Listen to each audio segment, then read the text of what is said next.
My name is Douglas Weller, and I'm an art teacher in Marysville, Ohio. I also am the creator and illustrator and writer of I Dig Dug Comics. I came up with this idea of creating these cartoon images of all my friends. And it kind of briefly was about the gang's all here, and I was trying to put them into little kind of crazy adventures that they had through high school.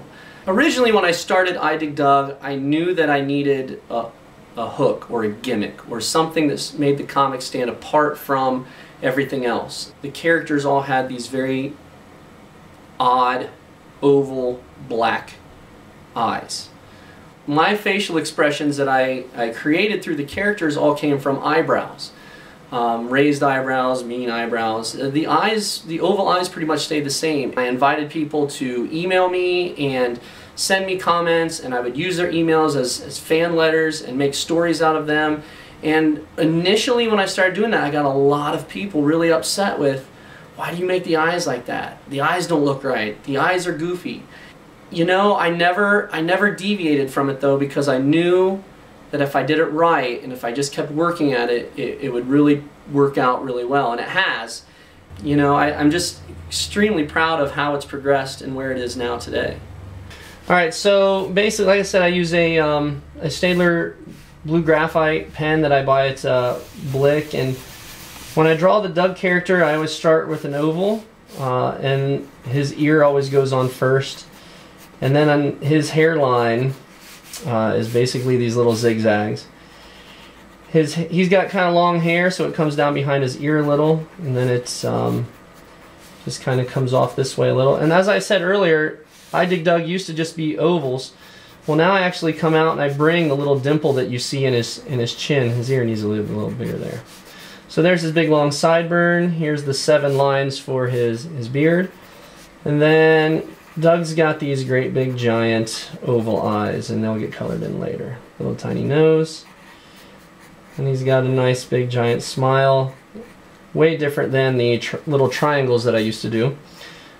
He's also got some gray in his hair, so we just put some little lines in there like that. And that's essentially the start of how I would do a comic strip.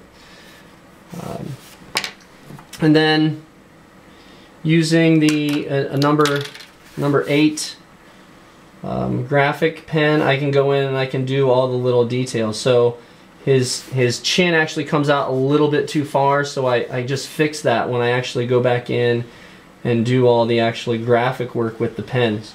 And again, the nice thing about this is the blue pencil, it is erasable, but it doesn't scan on a scanner, and so I don't have to worry about having to do all the erasing. You see he's got a little bit too big a hair. It's like stuck in the 80s, so we'll go ahead and fix that also. And then so everything is outlined with the black number 8 graphite. Not the number 8 graphite, the number 8 graphic pen. 2, 3, 4, 5, 6, 7. And then the large sections here I would just color in with a regular Sharpie. And then I like to add what I call the Timmy Turner effect. I don't know if you've seen the cartoon. I don't remember the name of that cartoon.